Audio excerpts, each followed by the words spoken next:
Base of ম্যাথমেটিক্সে তোমাদের সকলকে স্বাগত। আজকে ত্রৈরাশিক পদ্ধতি যে অঙ্কটি করব সেটি একবার দেখে নাও। 30 জন লোক 15 দিনে একটি রাস্তার 3/7 তৈরি করে। অর্থাৎ আমরা প্রথম লাইনে তিনটি বিষয় দেখতে পাচ্ছি, একটি লোক সংখ্যা অর্থাৎ 30 জন, একটি সময় 15 দিন এবং রাস্তার কাজ অর্থাৎ 3/7। এবার পরের লাইনে আমরা জানার চেষ্টা করব উত্তর কি চেয়েছে।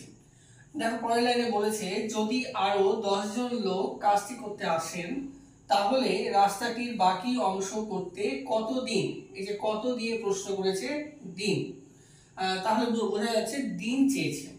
তাই আমরা যখন ছকের আকারে সাজাবো তখন ডান দিকে দিন লিখবো।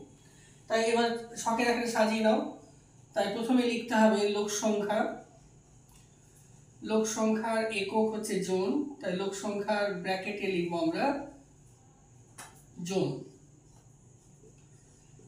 এরপর রাস্তার কাজ বা শুধু কাজ লিখছি, কাজের একক হচ্ছে অংশ এবং সময়, সময়ের একক এখানে দিন, তাই ব্র্যাকেটে লিখলাম দিন।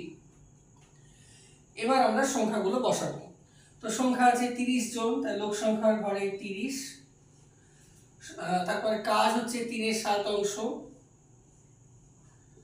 আর দিন হচ্ছে 15 দিন। এবার পরের লাইনে বলেছে যদি আরো 10 জন লোক কাজটি করতে আসেন, অর্থাৎ 30 জন লোক তো ছিলই, আরো 10 জন লোক এলো, এই যে আরো 10 জন লোক এলো, তাহলে এখানে কিন্তু 10 হবে না, 30 এর সঙ্গে 10 যোগ হবে। তা আমরা এখানে লিখব 30 যোগ 10 সমান 40, অর্থাৎ এখন 40 জন লোক হয়ে গেল। তারপর বলছে কাজটি করতে আসেন তাহলে রাস্তাটির বাকি অংশ, এখানে কিন্তু এই প্রশ্নে কত অংশ কাজ করবে রাস্তা সেটা কিছু বলেনি, কিন্তু বলেছি যে বাকি অংশ। এই বাকি অংশ মানে আমরা বোঝার চেষ্টা করব, কাজের পরিমাণ অংশতে বলেছে, তার মানে পুরো কাজ হচ্ছে 1 অংশ, তার মধ্যে 3/7 কাজ হয়েছে, অর্থাৎ এখনো কাজ বাকি আছে। তাহলে 1 থেকে এই 3/7 বিয়োগ হবে, তাহলে 1 মাইনাস 3/7, 1 থেকে 3/7 যদি বিয়োগ করো তাহলে বিয়োগফল হবে 4/7। আর সময়টা চেয়েছে, এখানে জিজ্ঞাসা চিহ্ন। এবার আমরা সম্পর্ক খুঁজবো। সম্পর্ক কার সঙ্গে খুঁজবো? একবার লোক সংখ্যার সঙ্গে সময়ের আর একবার কাজের সঙ্গে সময়। তো প্রথমে আমরা দেখি লোক সংখ্যা এবং সময়ের মধ্যে কি সম্পর্ক। তাহলে ভাবো একবার, লোক সংখ্যা যদি বেশি আসে ওই কাজ করার জন্য, তাহলে আমাদের সময়টা আরো বেশি লাগবে না কম লাগবে? নিশ্চয়ই কম লাগবে। তাই লোক সংখ্যার সঙ্গে সময় হচ্ছে ব্যস্ত সম্পর্ক। এবার কাজের সঙ্গে সময়ের কি সম্পর্ক হতে পারে? কাজ যদি আমরা অনেক বেশি কাজ করি, অর্থাৎ অনেক বেশি রাস্তা তৈরি করি অনেক বড় লম্বায়, তাহলে আমাদের সময় নিশ্চয়ই আরো বেশি লাগবে, কিংবা কম রাস্তা তৈরি করতে গেলে সময় কম লাগবে। তাই কাজের সঙ্গে সময়ের সরল সম্পর্ক। তাই এবার তোমরা এভাবে লিখবে, এখানে লোক সংখ্যা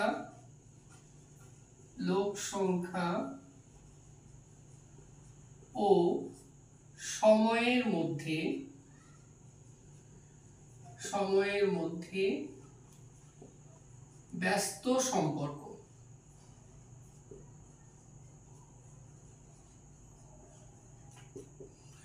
তাহলে অতএব ভগ্নাংশটি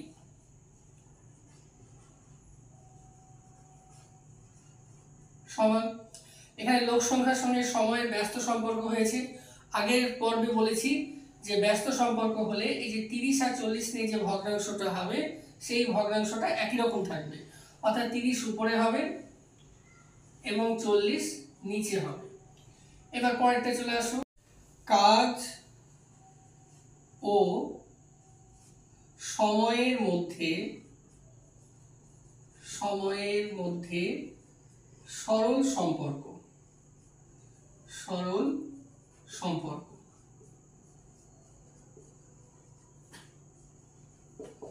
তাই পরের লাইনে লিখবে অতএব ভগ্নাংশটি সমান। এখন এখানে কাজ কোথায় আছে?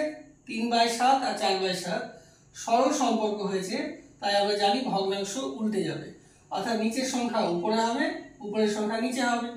তাহলে এভাবে লিখো, এটা মধ্যে দাগ, উপরে লিখবো আমরা 4/7 আর নিচে লিখবো 3/7। এখন এই ভগ্নাংশটা একটু জটিল ভগ্নাংশ হয়েছে, তাই এটাকে সরল করে নাও, সমান সমান দিয়ে করো। উপরের ভগ্নাংশ যা আছে তাই থাকে 4/7, আর তোমরা জানো এটা ভাগের দাগ, ভাগ মানে গুণ লিখতে হয়, তাহলে গুণ লিখলাম, আর এই নিচের ভগ্নাংশ উল্টে যায়, তাই হবে 7/3। তাহলে এখানে কাটাকাটি করে দাও, 7 7 কেটে গেল, তাহলে সমান সমান 4/3। এবার লিখতে হবে অতএব নির্ণেয় সময়। সময় লিখতে হবে কেন?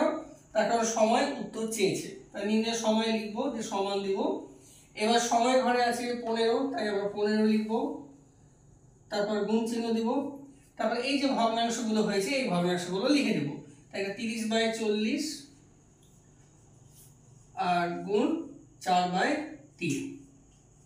তাহলে এককটি হবে দিন। এবার কাটাকাটি করো এই ভগ্নাংশটার মধ্যে, তাহলে আমরা পাচ্ছি এই 0 0 কেটে গেল, 3 3 কেটে গেল, 4 4 কেটে গেল, তাহলে থাকলো 15 সমান 15 দিন। তাহলে এটি হলো তোমাদের অ্যান্সার। অর্থাৎ রাস্তাটির বাকি অংশ করতে 15 দিন সময় লাগবে। এভাবে আজকে 83 পর্বের শেষ পর্ব আলোচনা করলাম। আগামী পর্বে আরো অন্য বিষয় নিয়ে আলোচনা করব। তোমরা দেখতে থাকো। Thank you.